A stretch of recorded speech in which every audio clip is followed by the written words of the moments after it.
Bienvenue à tous dans notre méditation. Notre Dieu est merveilleux, qui a pour titre « Franchir le Rubicon ». Un autre dit « Je te suivrai, Seigneur, mais permets-moi d'aller d'abord prendre congé de ceux de ma maison. » Jésus lui répondit « Quiconque met la main à la charrue et regarde en arrière n'est pas bon pour le royaume de Dieu. » Luc 9, versets 61 à 62.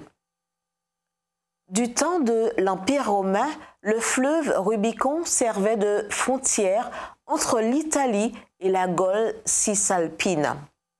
Pour des raisons de sécurité, le Sénat avait interdit à tous les généraux de franchir ce fleuve avec une armée. Pourtant, c'est exactement ce que fit Jules César avec ses troupes en l'an 49 avant Jésus-Christ. On raconte que lorsque César arriva au bord du fleuve, il hésita avant de le franchir. Mais quelques instants plus tard, il dira sa célèbre phrase « Alea jacta est », qui veut dire « le sort en est jeté ». Depuis, franchir le Rubicon signifie courir de grands risques, faire le pas décisif sans craindre les conséquences.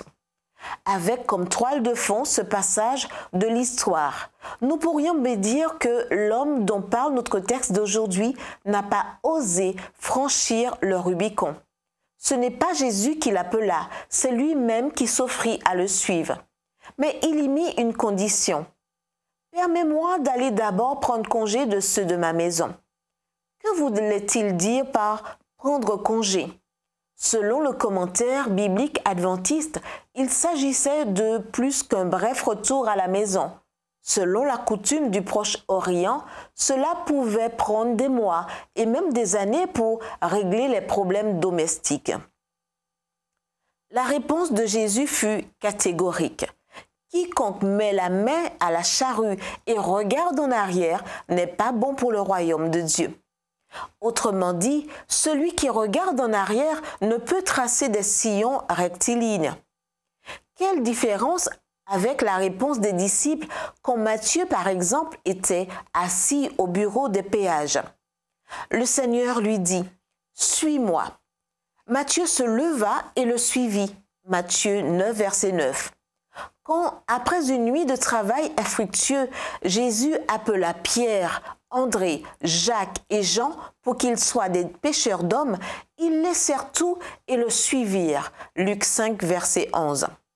Rappelons-nous que certains de ces pêcheurs avaient une famille à nourrir.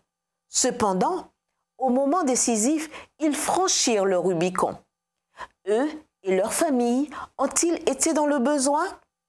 Nous lisons, il leur dit encore, quand je vous ai envoyé sans bourse, ni sac, ni sandales, avez-vous manqué de quelque chose?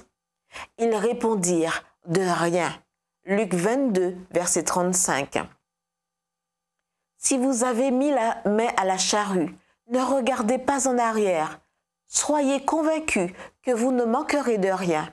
Car celui qui a dit « Je suis avec vous jusqu'à la fin du monde » a aussi dit « Je ne te délaisserai pas, je ne t'abandonnerai pas. » Prions.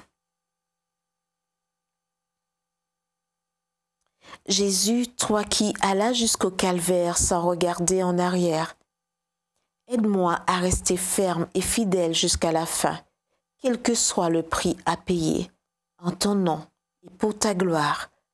Amen.